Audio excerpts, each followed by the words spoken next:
City of Stevens Point Finance Committee meeting, recorded Monday, June 10, 2019.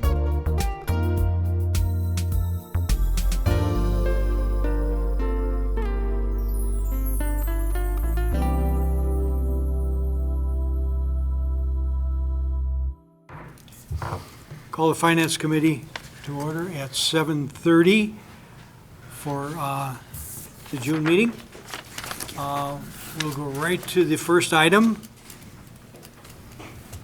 Item 1, funding for the purchase of some garbage cans.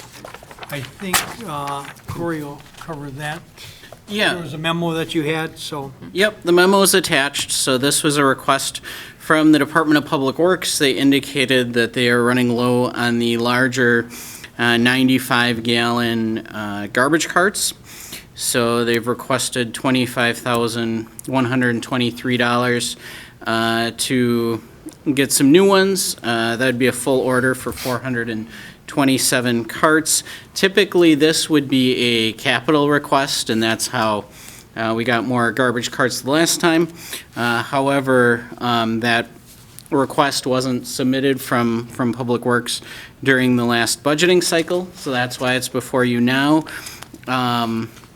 In general, usually this maybe isn't the kind of thing that we would prefer to use contingency for depending on the year. However, this year so far has been okay, knock on wood, for contingency. And then we also have the issue of we could push it to the 2020 capital budget. However, that budget is already over as far as the requests that we have versus the funding available. So pushing it to 2020 maybe isn't the best solution anyway, just based on how the 2020 capital budget is looking. Okay, I think everybody understood that. Thank you, Chair. So the use of contingency does sound like, because of the position it's in, that's a good way to keep pressure off of next year's capital budget. And to not find ourselves in a pinch with not being able to meet the needs. So I will move approval of the purchase. Thank you, Darren. Seconded by Seconded by Johnson? Johnson. Okay. Yes. Any other comments, questions about the garbage cans? I will just, Alderperson Dalton? Polly Dalton, District 9, just wondering what the definition of running low is and what the kind of replacement rate would be, information about the current inventory and replacement. Okay, and I'll defer to the Director of Yeah. Public Works. We really don't have a definition of what running low is until we otherwise get it. And it usually seems to be as a matter of more so the rate of change is kind of the more startling thing. I think this winter in part was somewhat of with the winter we had, was somewhat of a toll on some of it. We had a number of carts returned for damage and such. So we definitely went through them faster than we otherwise anticipated since where we were, say, at this point in time last year. So we don't have a set number where when we reach this, we try to get there, although just Superintendent Laidlaw monitors it, and much like he did now, we just achieved to that point where he didn't know that we would make it till the end of the year, and then started the ball rolling to see what maybe could be done to refill those carts, whether it's this or whether we do wait until next year. We're just making this request now. Okay. Thank you. Alderperson Johnson? thank you.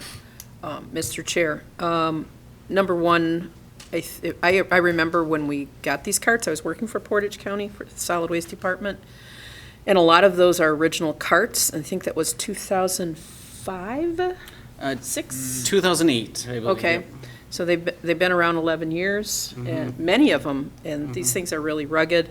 This is a good price, by the way, because I just got back from a conference where we looked at some of these. So yeah, these are really rugged, and they took a lot of abuse this winter.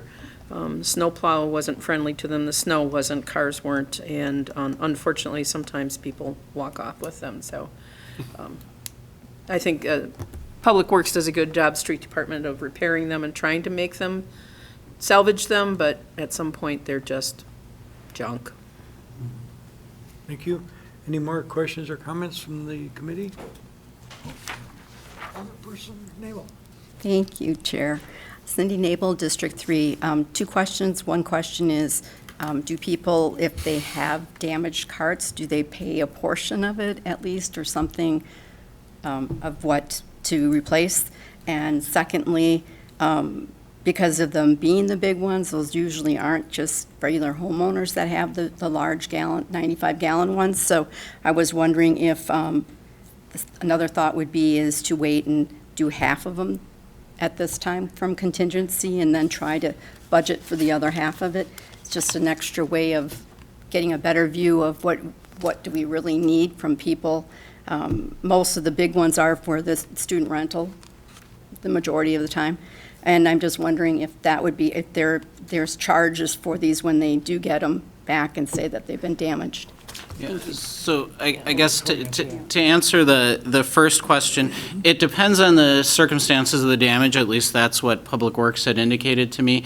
So for instance, if it's damaged because the cart got melted because hot coals were put into it, then yes, the resident would pay for that because it's basically the resident's actions that damaged it. But if it's just that they've cracked and it's maybe not directly attributable to the resident, then these carts are city property. The city does own them, not the residents.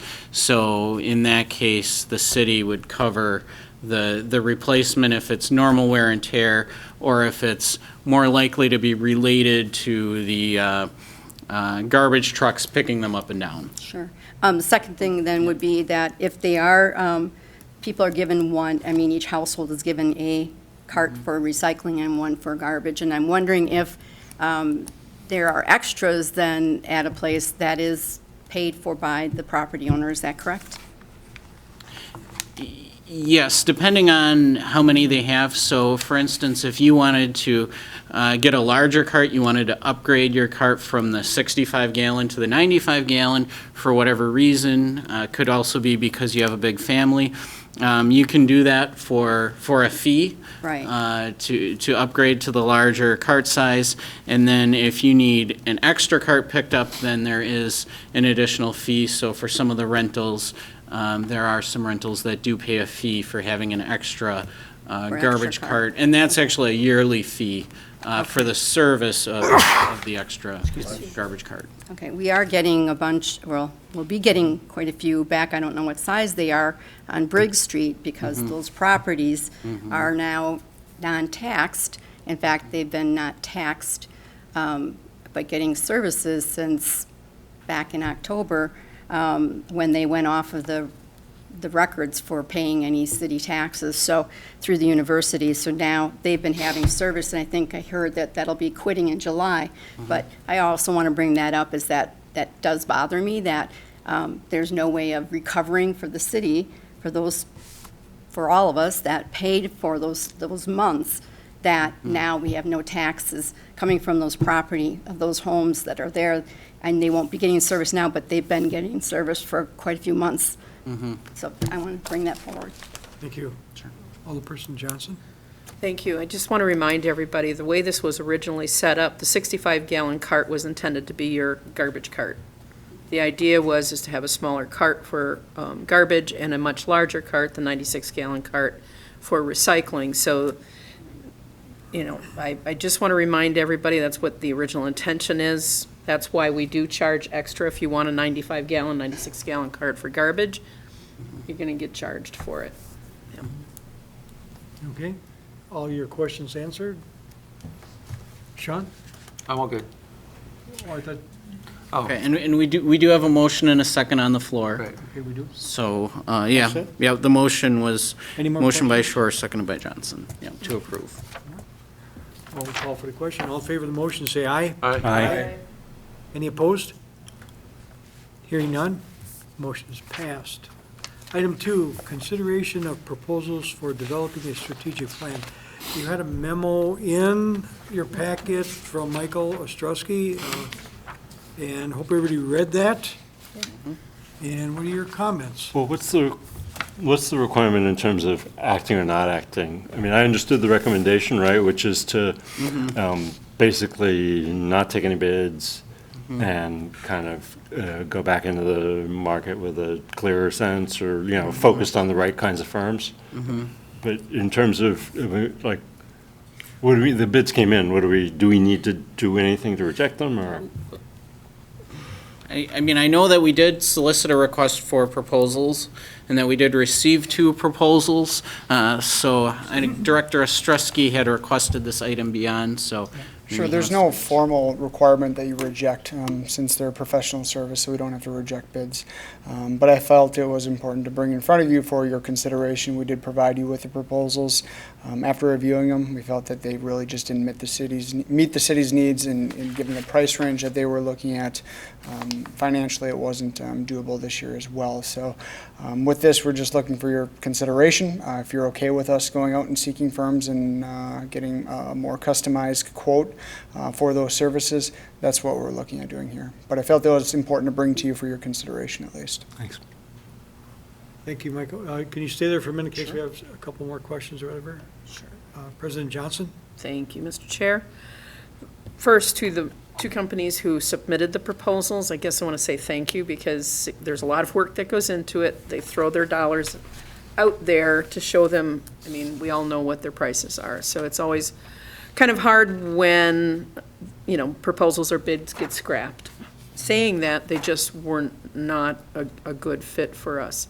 I would say, however, after attending a couple of this downtown and North Division Street strategic planning sessions, holy smokes, those folks get it. They get Stevens Point. It helps that the one gentleman is from Stevens Point. The process by which they achieved the product, in my mind, is exactly what we should be looking at.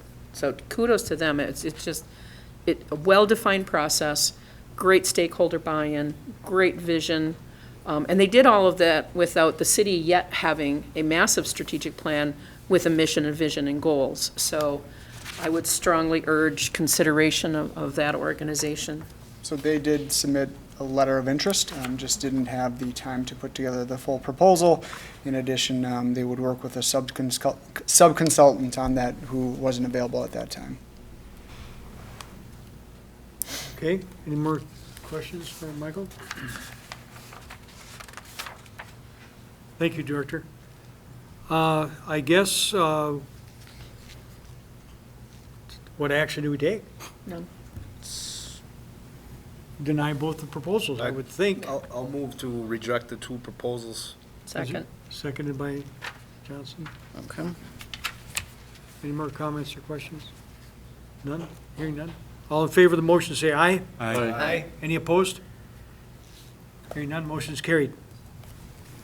Item 3 is, you saw the claim in pictures, which would be the consideration of claim Janice Seibel damage to a bicycle tire. Corey, I guess you can, Yes, so the claim is for $39.97. It was related to a bicycle that rode over a yellow metal plate, and the tire got cut by a piece of metal. She did call the engineering department, and they did rectify the situation. We did submit the claim to our insurance company, and they recommended denial. thank you. The only question I had, Director Director Badoon? Badun, yes. Scott? When you hammered this down, what caused that? The plow? Somebody plowed it? Yeah, it appears otherwise to be plow damage. Streets Department? Uh, Or railroad, or who? On this particular one, I don't know if I ever got an answer on that, because I know Parks does the other side of things, this is the county concrete end of things, but it's right at the railroad, so that's one of the things that's kind of held us up from doing much work there, because we really can't do work within the rail right-of-way, not without their permission. And they're supposed to maintain that, aren't they? Is that Well, a sidewalk? Yeah, it's that sidewalk, pretty much that multi-use path area there on Pat Street. So a suggestion would be to contact the railroad, maybe? Yeah, sure. No, I mean, and it is, and it is, you know, to come up with a better long-term solution, because we no longer use those, and that's exactly the reason why we don't use that sort of detectable they- warning anymore, because they just aren't as durable as we want them, so we use the cast iron ones. Okay, thank you. I guess committee, what are your wishes? I move to, Go ahead. I make a motion to deny the claim. Deny the claim? Okay. Second. Second by Johnson. Johnson. Okay. Other comments, questions? Alderperson Dugan, you have a comment?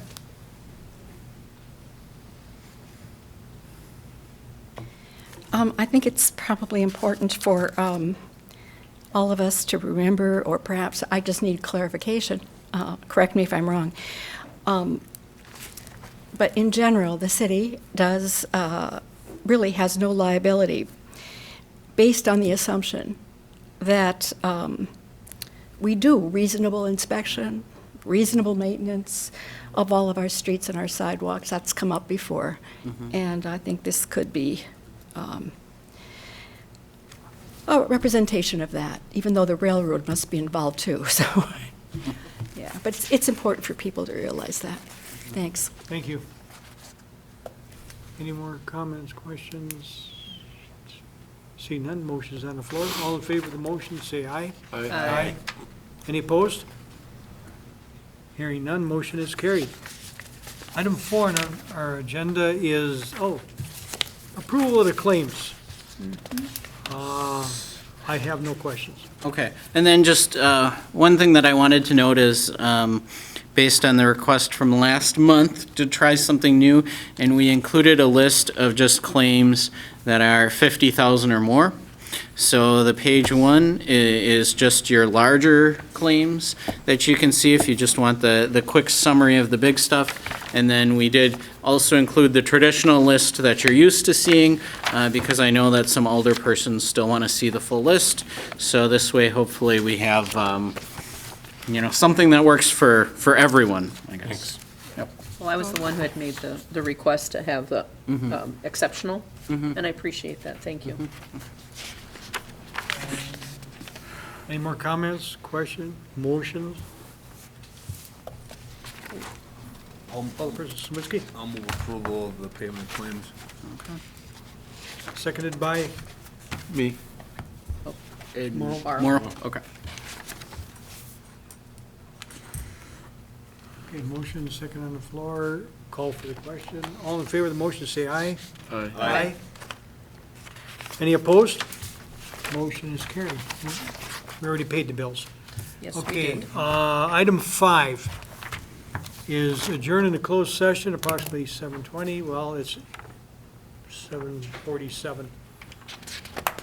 Pursuant to Wisconsin State statutes, delivering, negotiating, purchasing public properties, investing in public funds, or conducting other specified public business whenever competitive or bargaining reasons require a closed session on the following. A, negotiating the terms of development agreement with Stevens Point Student Housing LLC relating to the project 111 Division Street, tax district number 5. B, negotiating terms of development agreement at Point Med Properties at 532 Division Street, 616 Division Street, and 508 Vincent Court, and 520 Vincent Street, and district number 5. Do we have a motion to go into closed session? So moved. Second. Moved by Slawinski, seconded by Second. Morrow. Okay. We will call the roll. Yep. Shore, Aye. Phillips, Aye. Johnson, Aye. Slawinski, Aye. Morrow, Aye. 5-0. Okay, we are in closed session.